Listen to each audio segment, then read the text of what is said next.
नमस्ते। जरा एक ऐसे भविष्य के बारे में सोचिए जहां भारत के गांव का विकास जानते हैं किससे हो?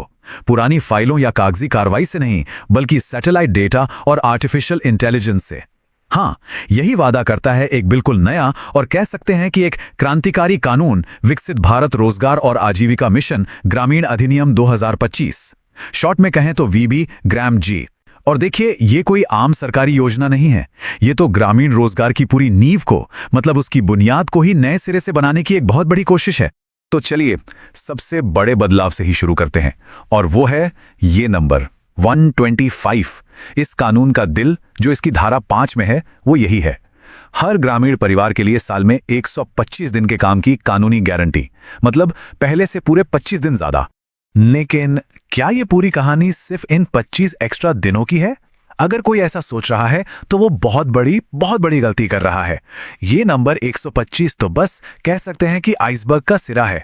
असली क्रांति तो पर्दे के पीछे हो रही है, टेक्नोलॉजी में, प्लानिंग के तरीके में और इस कानून के पीछे की पूरी सोच में।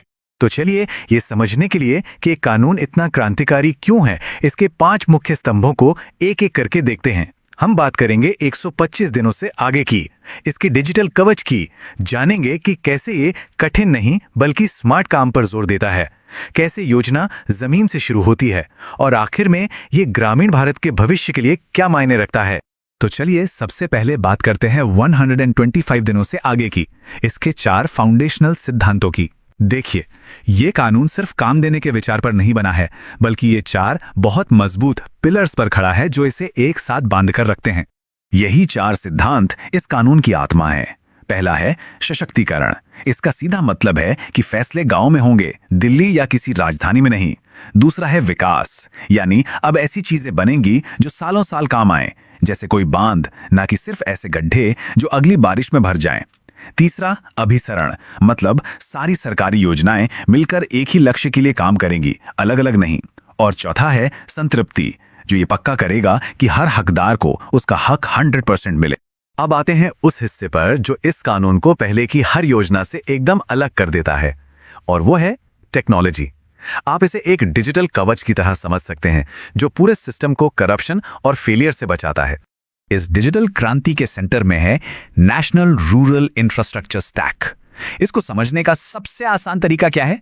इसे ग्रामीण विकास प्रोजेक्ट्स के लिए एक गूगल मैप्स जैसा मान लीजिए। ये एक बहुत बड़ा सेंट्रलाइज्ड प्लेटफॉर्म है जहां गांव की हर सड़क, हर कुआं, हर इमारत, सबको डिजिटली रिकॉर्ड और ट्रैक किया जाएगा। और ये स्टैक सिर्फ कोई डेटाबेस नहीं है, ये ट्रांसपेरेंसी का एक हथियार है। ये 4 मेन टेक्नोलॉजी पर काम करता है।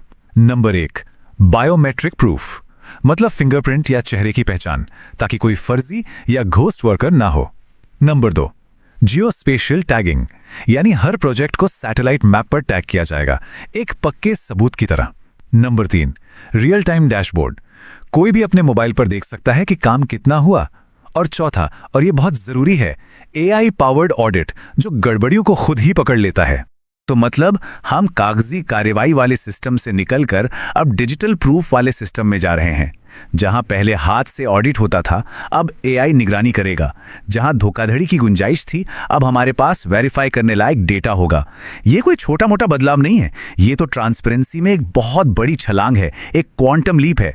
और इसका जो AI वाला हिस्सा है ना, वो तो वाकई कमाल का है। इस सिस्टम को एक डिजिटल मुखबिर समझिए। ये सिर्फ ये नहीं देखता कि पैसा कहाँ गया, ये उन पैटर्न्स को पकड़ता है जो शायद किसी इंसान की नज़र से चूक जाएं। जैसे क्या काम बार बार एक ही ठेकेदार को मिल रहा है, या क्या चुनाव से ठीक पहले किसी गांव में काम की डिमांड अचानक बढ़ गई है। मतलब AI नुकसान होने से पहले ही अलार्म बजा देता है। ठीक है, तो ये हाईटेक निगरानी तो समझ आ गई, लेकिन इसके तहत काम कैसा होगा? यहां एक और बड़ा स्ट्रैटेजिक बदलाव है। अब फोकस सिर्फ दिहाड़ी देने के लिए काम कराने पर नहीं है, बल्कि ऐसी परमानेंट संपत्ति बनाने पर है जो गांव के भविष्य को सच में मजबूत बनाए। कानून के शेड्यूल 1 में कामों को 4 साफ कैटेगरी में बांटा गया है। पहली है जल सुरक्षा, जैसे बांध बनाना, नहरें पक्की करना, ताकि गांव को सूखे से लड़ने में मदद मिले। दूसरी कैटेगरी है कोर इंफ्रास्ट्रक्चर, मतलब हर मौसम में चलने वाली सड़कें, स्कूल, आंगनवाड़ी, ये सब। तीसरी है आजीविका का इंफ्रास्ट्रक्चर, जैसे ग्रामीण बाजार या गोदाम, ताकि किसानों की फसल बर्बाद न हो। और चौथी आपदा से बचाव, ताकि बाढ़ या तूफान जैसी मुश्किलों में जानें बचाई जा सकें। तो कुल मिला के बात यह है कि हर प्रोजेक्ट अब सिर्फ एक मजदूर की दिहाड़ी नहीं है, वो गांव के भविष्य में किया गया एक इन्वेस्टमेंट है। हर एक काम एक बड़ी पिक्चर का हिस्सा है, चाहे वो पानी की सुरक्षा हो, लोगों की आमदनी बढ़ाना हो या फिर किसी आपदा से बचाना। लेकिन सवाल ये उठता है कि ये सारी योजनाएं बनाएगा कौन? ये इस कानून का एक और बहुत अहम पहलू है जो पावर को ऊपर से नीचे यानी जमीन तक लाता है। अब प्लान्स दिल्ली या किसी राजधानी के बंद कमरों में नहीं बनेंगे। एक्ट की धारा 16 बिल्कुल साफ कहती है कि गांव की पंचायतें यानी ग्राम पंचायतें अब प्लानिंग और उसे लागू करने के लिए प्रमुख प्राधिकरण यानी प्रिंसिपल अथॉरिटीज हैं। ये एक बहुत बड़ा पावर शिफ्ट है।